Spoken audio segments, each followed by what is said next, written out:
No dia do fechamento da janela de transferências de verão, a Saudi Pro League entrou de cabeça na tentativa de contratar Mohamed Salah, do Liverpool. Uma oferta de mais de 150 milhões de libras esterlinas do Al Ittihad foi rejeitada pelos Reds, que supostamente descartaram vender Salah naquela janela, mesmo por uma quantia recorde mundial de 215 milhões de libras esterlinas. Al Ittihad estava disposto a pagar a Salah 2,45 milhões de libras esterlinas por semana, além de um bônus de 55 mil libras esterlinas e acordos lucrativos de patrocínio com 3 grandes empresas estatais sauditas. No entanto, o Liverpool não cedeu. Salah nunca forçou a situação e, no final, os sauditas ficaram sem tempo. Havia uma forte suspeita de que eles voltariam para Salah, que é indiscutivelmente a maior estrela do futebol no mundo árabe ou muçulmano em 2024. Apesar de perderem Salah, a Saudi Pro League conseguiu fechar acordos de última hora para contratar Luiz Felipe do Real Betis, Gray do Everton e o ex-atacante de Luton, Brentford, Burnley e Watford, André Gray, do Aris. Salah teria sido a cereja do bolo em uma janela que já havia visto Neymar, Benzema, Kanté, Mahrez, Mané e Jordan Henderson se juntarem ao vencedor do Ballon d'Or por 5 vezes, Cristiano Ronaldo, na Arábia Saudita. A Saudi Pro League gastou mais do que qualquer outra liga de futebol do mundo, exceto a Premier League. No entanto, eles contrataram predominantemente jogadores mais velhos, com menos valor de mercado, e ofereceram salários sem precedentes na história do futebol. Era esperado que, na janela de janeiro, os sauditas voltassem, se não necessariamente por Salah, então por outros superastros, incluindo um possível movimento para Lionel Messi durante a temporada de Major League Soccer. Menos de 5 meses depois da última janela da liga, em que eles se esforçaram para assinar um dos maiores nomes do futebol mundial por uma taxa e salário recorde, a janela de janeiro da Saudi Pro League foi encerrada silenciosamente nesta semana. Não houve ligações com Salah ou Messi desta vez. Na verdade, apenas um jogador se juntou à Saudi Pro League nesta janela, o lateral esquerdo brasileiro Ryan, que passou a última temporada emprestado ao Nottingham Forest e se juntou ao Al Hilal vindo do Olympique de Marselha. A maior transferência envolvendo a Saudi Pro League nesta janela foi, na verdade, a de Jordan Henderson, que deixou o Al Ahly após menos de 6 meses. Por que essa mudança repentina? Não é como se a Arábia Saudita tivesse ficado sem dinheiro, as pessoas ainda estão comprando petróleo.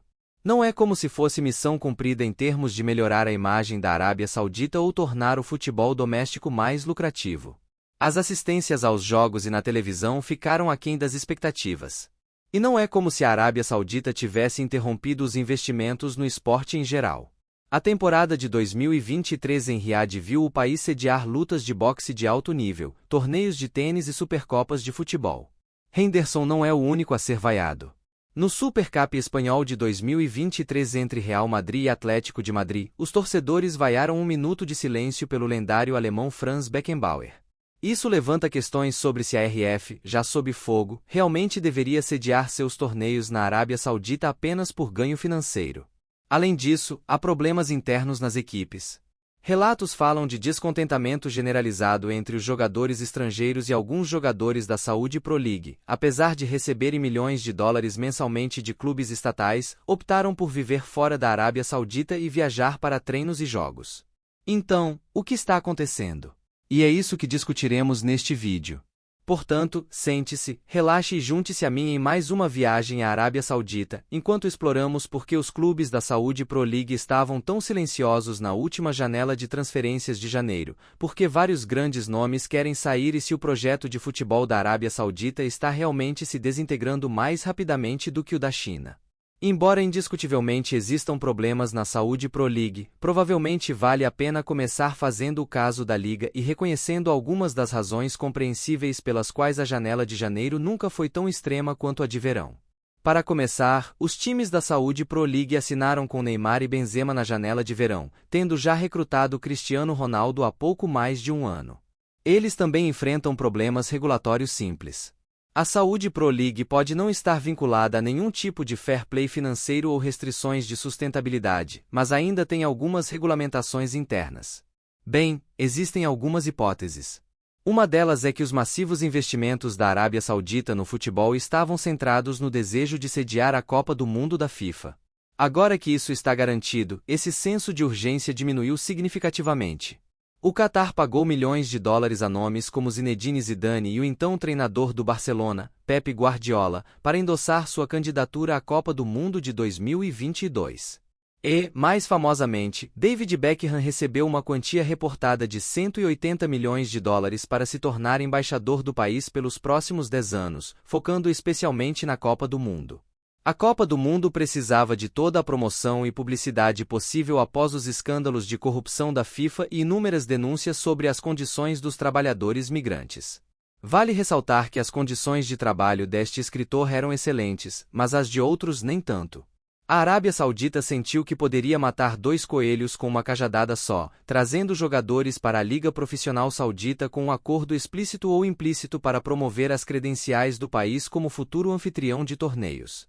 Não é preciso ser um detetive para perceber isso, já que praticamente todas as grandes contratações da Liga tinham uma mensagem promocional cuidadosamente coreografada pronta para ser publicada minutos após o anúncio da Arábia Saudita sobre sua candidatura à Copa do Mundo de 2034. Um dos exemplos mais notáveis é Karim Benzema, que supostamente recebe 20 milhões de euros por ano para promover a candidatura da Arábia Saudita. Ele postou: "Uau, notícias incríveis! O futuro é brilhante. Parabéns a todos os meus amigos e fãs na Arábia Saudita por este grande anúncio. Eu sei o quanto vocês amam o jogo e o que isso significaria para vocês se fosse uma Copa do Mundo incrível. É uma mensagem tão sincera e tocante, não é mesmo? O bônus de 20 milhões por ano é apenas um extra. A verdadeira motivação é o amor pelo jogo, não é incrível?" As postagens de Mahrez e Gerrard também não ficaram atrás em termos de constrangimento.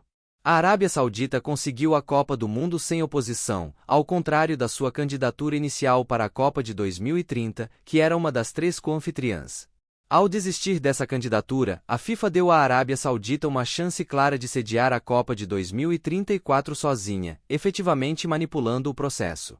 Agora que a Arábia Saudita garantiu sua Copa do Mundo, o senso de urgência para contratar jogadores e embaixadores com salários exorbitantes pode ter diminuído. Afinal, eles já têm embaixadores suficientes recrutados nos últimos 12 meses, então qual é a pressa em adicionar mais? No entanto, a Copa do Mundo da Arábia Saudita está a 10 anos de distância. Nos próximos 10 anos, eles terão que construir 10 estádios de futebol de última geração com capacidades de mais de 40 mil espectadores, sendo alguns com capacidades de 60 mil e 80 mil. Além disso, terão que renovar mais 4 para atender aos requisitos da FIFA, totalizando 14 estádios. Após o fiasco do Catar e o problema persistente de estádios se tornarem elefantes brancos após o torneio, a FIFA determinou que as nações anfitriãs deveriam ter pelo menos 7 estádios adequados já existentes e poderiam construir mais 7. Essa regra foi convenientemente alterada para a Arábia Saudita, reduzindo o número de estádios existentes necessários de 7 para 4. A Arábia Saudita não é um microestado como o Catar. Com uma população de cerca de 36 milhões de pessoas, mais da metade com menos de 25 anos, este é o verdadeiro motivo pelo qual eles investiram tanto no futebol. Não é apenas para limpar a imagem do país ou para estabelecê-lo como uma superpotência regional e uma potência global de médio porte. Segundo o MBS, o objetivo é aumentar o PIB entre 1% a 2%. O ex-astro do Celtic e vencedor do triplete, Jota, teve um tempo muito difícil após sua chegada ao Al-Ahly por um recorde do clube de 25 milhões de libras esterlinas. Rapidamente, ele se sentiu excluído, deixado de fora para dar lugar a outros jogadores estrangeiros. Há rumores de que seu treinador, Nuno Espírito Santo, nunca quis contratá-lo. Al-Ahly enfrentou várias crises nesta temporada, mesmo após contratar jogadores como Kanté, Fabinho e o vencedor da Bola de Ouro, Karim Benzema. Surpreendentemente, eles estão em 7º lugar na tabela, abaixo do Dambach, que tem média de menos de 5 mil torcedores por jogo. Jota, após jogar apenas 133 minutos na temporada da Saudi Pro League, queria sair e estava prestes a se transferir para o West Ham. No entanto, Marcelo Galhardo, o novo treinador do Al-Ahly, mudou de ideia e impediu a transferência. Benzema, outro grande nome da liga, também enfrentou problemas. Apesar de contribuir com 17 gols em 20 jogos desde sua chegada do Real Madrid, ele foi criticado pelos locais e até deletou suas redes sociais.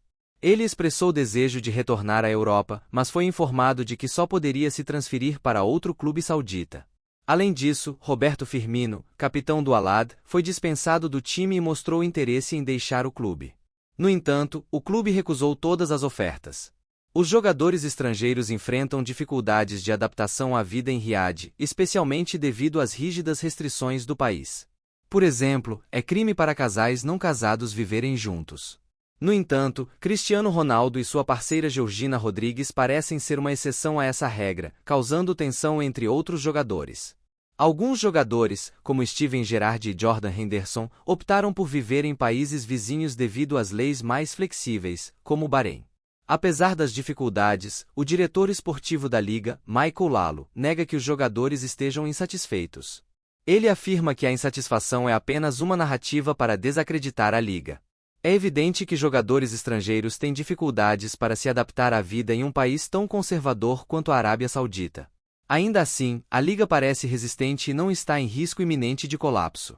O país está avaliando suas opções e tem um desafio pela frente para atrair e reter talentos internacionais. A adaptação é difícil, mas os jogadores deveriam ter feito mais pesquisa antes de se mudar.